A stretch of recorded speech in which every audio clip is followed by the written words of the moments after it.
지난해 10월 이후 6개월간 나라를 뒤흔들어 왔던 최순실 국정농단 사태가 오늘 일단락됐습니다. 이번 사태의 최종 종착지이자 몸통, 박근혜 전 대통령이 오늘 재판에 넘겨졌습니다. 박가영 기자입니다. 최순실 박근혜 게이트 검찰특별수사본부가 오늘 박근혜 전 대통령을 뇌물수수 등의 혐의로 기소했습니다. 지난달 21일 박 전 대통령을 피의자 신분으로 소환 조사한 뒤 꼭 27일 만입니다. 소환 조사 열흘 뒤인 지난달 31일 박 전 대통령을 구속한 검찰은 그동안 5차례에 걸친 구치소 방문 조사를 통해 박 전 대통령의 혐의를 확인해 왔습니다. 박 전 대통령을 구속 기소하면서 검찰이 제기한 공소 사실은 뇌물수수와 직권남용, 공무상 비밀 누설 혐의 등 총 18가지입니다. 이재용 삼성전자 부회장의 경영권 승계를 돕는 대가로 최순실 씨와 공모해 뇌물을 수수한 혐의, 미르, K스포츠재단에 대기업들이 출연금을 내도록 직권을 남용해 강요한 혐의 등입니다. 뇌물 적용 액수도 더 늘어났습니다.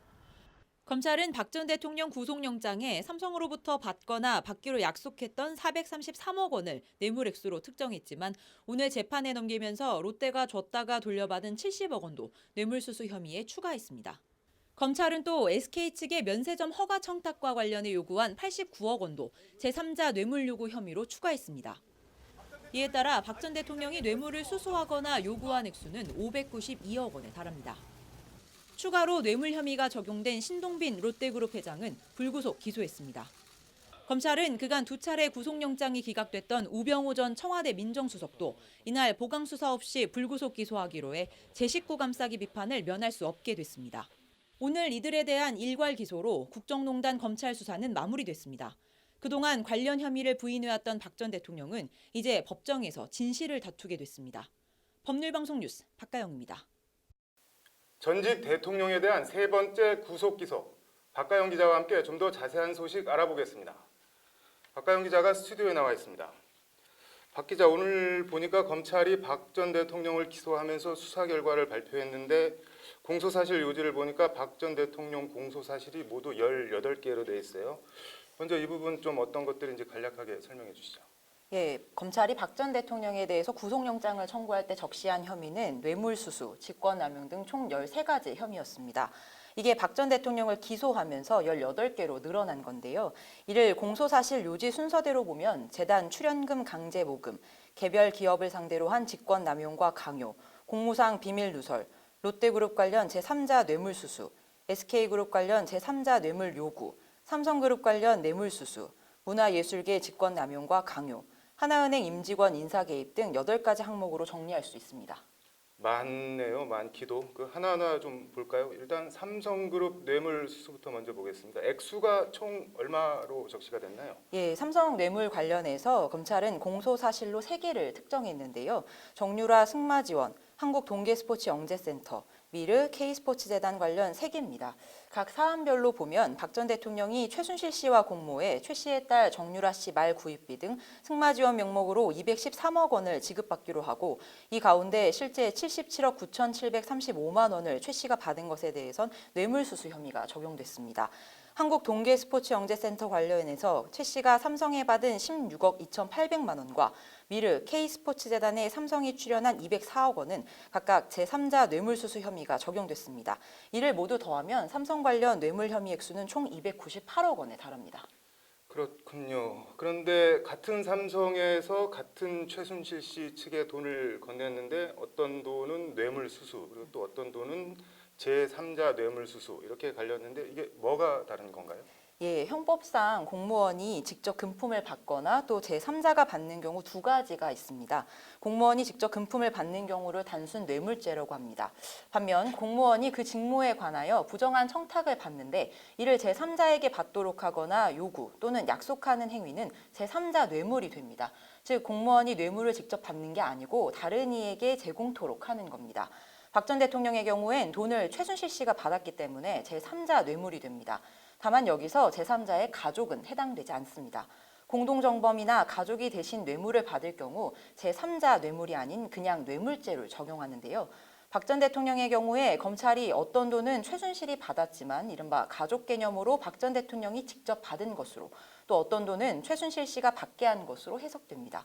뇌물과 제3자 뇌물 사이 형량의 차이는 없습니다. 1억 원 이상 뇌물수수의 경우 특각법은 징역 10년 이상, 무기징역까지 처할 수 있도록 하고 있습니다. 298억 원이면 아무튼 일반인들은 상상도 못할 엄청난 액수인데 이게 다가 아니죠. 롯데그룹 관련해서는 제3자 뇌물수수가 또 추가됐죠. 예, 롯데가 최순실 씨 측에 줬다가 돌려받은 70억 원에 대해서도 검찰은 제3자 뇌물수수를 적용했습니다. 면세점, 제어가 등 롯데 경영 현안과 관련해서 부정한 청탁의 대가로 지급된 돈이라는 겁니다. SK 같은 경우에는 제3자 뇌물 요구 혐의가 제기됐는데 SK 최태원 회장과 롯데 신동빈 회장 이 두 사람의 운명이 엇갈렸네요. 예, 박 전 대통령이 SK의 K스포츠재단 등의 이런저런 사업 명목으로 89억 원을 공여하도록 요구했다는 건데요. 실제 돈이 전해지진 않았지만 제3자 뇌물수수가 아닌 제3자 뇌물 요구 혐의가 적용됐습니다. 이에 따라 검찰은 SK 최태원 회장은 강요 피해자로 무혐의 불기소 처분했고 롯데그룹 신동빈 회장에 대해서는 뇌물 공여 혐의를 적용해서 불구속 기소를 결정했습니다. 말씀하신 대로 두 회장의 운명이 엇갈려서 최태원 회장은 완전히 면죄부를 받았고 신동빈 회장은 피고인 신분으로 앞으로 법원에서 유무죄를 다투게 됐습니다. 검찰이 이번에 롯데와 SK에 관련한 금품 액수까지 공소 사실에 추가하면서 박 전 대통령이 뇌물을 수수하거나 요구한 액수는 총 457억 원에 달하게 됐습니다. 현대자동차 등 검찰 수사 선상에 올랐던 다른 대기업들은 결과가 어떻게 나왔나요? 예, 말씀하신 대로 현대차와 포스코 또 KT 등 다른 대기업들이 최순실 씨 측에 각각 건넨 수십억 원에 대해서 검찰은 박 전 대통령의 직권남용과 강요를 적용했습니다. 이에 따라 이들 기업 관계자들도 강요 피해자가 된 것인데요. 따라서 모두 무혐의 처리됐습니다. 박 전 대통령이 조원동 전 경제수석과 공모해서 CJ그룹 이미경 부회장을 퇴진시키려 했던 것은 강요 미수로 적용됐습니다. 문학의 블랙리스트 관련은 어떻게 됐나요?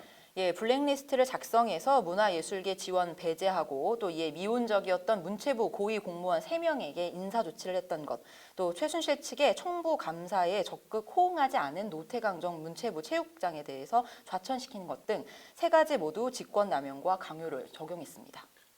마지막으로 우병우 전 민정수석 얘기를 짚어보죠. 오늘 검찰이 박 전 대통령을 기소하면서 우 전 수석도 불구속 기소를 했는데 어떤 혐의들을 적용했나요? 예, 검찰은 직권남용과 직무유기, 특별감찰관법 위반 등 8개 공소사실을 적시해서 우 전 수석을 오늘 불구속 기소했습니다.